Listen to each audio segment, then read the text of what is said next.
Hello, folks, and welcome back to Chris Wyatt Africa. This is Chris in Central Pennsylvania. This is the first in what I expect to be a series of updates on South Africa's 2021 municipal elections. And first out of the gate, after registration weekend, let's make one thing very clear. It seems patently obvious that the 1st of November, this thing is very likely not to be over. Why is that? Because the Independent Electoral Commission has squandered nearly 3 decades of trust and goodwill in its actions. How so? Well, a number of fashions. First, seeking to delay the elections on the basis of junk science.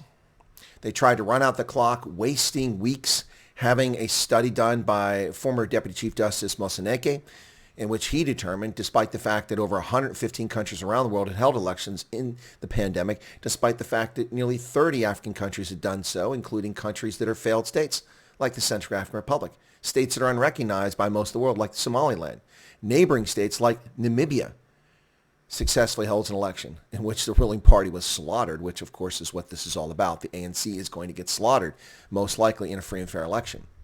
Even Zambia recently held elections, and the sitting president was removed from office, voted out by the voters, despite the idiotic analysis from The Economist and all the other pundits who said that it was going to be an unfair and unfree election. Well, Hichilema won. Now, this was like his 5th attempt to run for office, but he finally became president. Look at that. And the president is unseated. Strange how that happens. But the Independent Electoral Commission sought to run the clock out, wasting valuable time during the summer months, Northern Hemisphere, winter months in South Africa, from May, June, July, trying to get this investigation done and then run to the Constitutional Court seeking a delay in violation of the South African Constitution. There's no justification whatsoever to seek a delay. And there's no way that the Constitutional Court could legitimately have intervened and said, no, we can go past the date.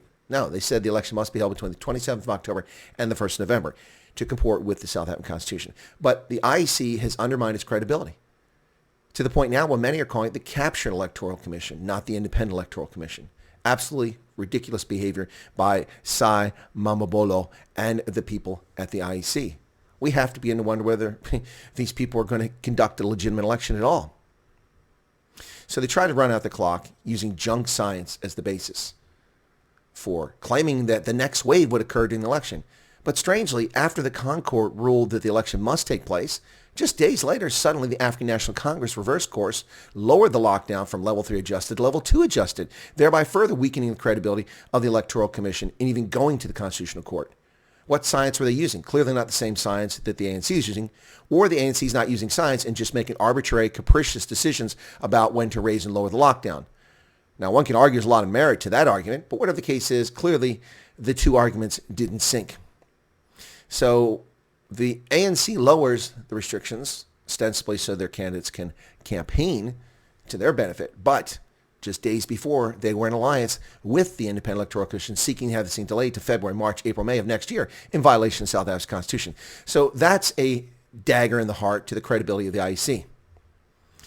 Yep, they argued that they could not conduct free and fair elections because there wasn't enough time. Of course, they squandered 3 months, June, July, and August, before they went to the CONCOURT, trying to run out the clock, forcing the CONCOURT to have no decision but to say, well, you're right, there's not enough time, so we'll delay the election in violation of the Constitution. But it didn't work.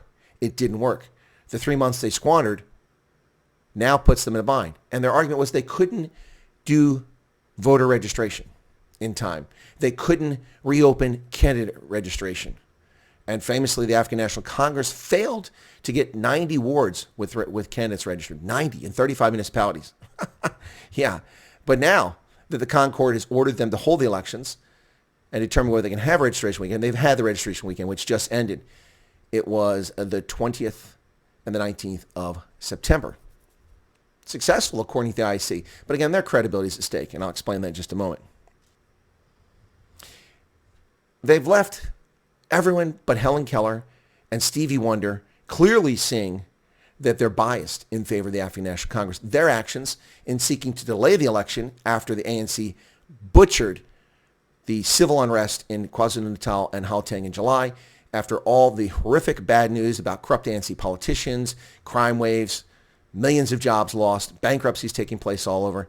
In the face of that, the ANC is ill-prepared. They haven't paid their staff in nearly 4 months. They stole the unemployment insurance and the retirement money, the tax money that they're supposed to pay. They took from the employees' salaries at Lutuli House and then kept it for themselves. They're 200 million rand in debt. They're an utter disaster. They have factional fighting inside the party, part of which is responsible for the chaos in July in South Africa. This government has failed in every way possible. And all of the actions of the Independent Electoral Commission, one can only look at them objectively and go, this is intended to favor the ANC. Because they all do favor the ANC at the expense of other parties, specifically delaying the election. Only the ANC would have profited from that because people ostensibly would have forgotten about the misery they suffered under the ridiculous, capricious lockdown standards, the unscientific, junk-sized, Sangoma-influenced nonsense of the ANC's National Coronavirus Command Council. That's who would have benefited, is the ANC, by delaying the elections. Well, that didn't work. So registration for candidates is closed. Well, the ANC failed to get 90 wards registered, 35 municipalities, and would have lost their hat. But now the IEC opens up the window. The Democratic Alliance files an urgent case with the Constitutional Court. The Constitutional Court says it's not unconstitutional. The IEC can do what they want. But just days ago, they told us they couldn't do this. But now that they're forced to hold an election, they scramble to make it possible for the ANC to register its candidates. Their credibility is completely shot. Completely shot. They just held registration weekend during which they claimed success. News 24 reports that it was a huge success. 121,000 online applications occurred on Sunday alone for voter registration. And 1.7 million people registered to vote over the weekend. That may be true, but how many people couldn't vote? How many people couldn't get registered? I have to tell you this. Over the past 3 days, I've had dozens of people rock up on my program and complain about how much trouble they had getting registered in their ward or not being able to register. In fact, several people saying, to hell with it. I'll just vote where I'm registered at now. I'm not going to stand in line for hours and hours. I've already stood there. Computers are broken. Workers weren't there. It was a total mess across South Africa. Yes, these are anecdotal cases. But with my relatively small audience at present, how could so many people run into so many problems? Unless it's intentional or it's ineptitude. And I think it's ineptitude. The Independent Electoral Commission has squandered its reputation. 3 decades of reputation as an independent body, objectively conducting elections, is now on the shoals of disbelief. One thing is clear. This thing is likely not to be over on the 1st of November. In no small measure because in the decision handed down by the CONCOURT on Monday, the 20th of September, they left open a window for disgruntled parties to file complaints and file court cases after this election's over on the basis that the IEC showed clear favoritism towards the ANC and its actions. So, depending on the outcome, we may very well see more litigation after this. Well, folks, that's the first of my election updates for South Africa's 2021 municipal elections. If you're not a subscriber, smash the button right down there and become a subscriber to Chris Wyatt Africa. We appreciate your support and patronage here on the channel. God bless. And good luck, South Africa.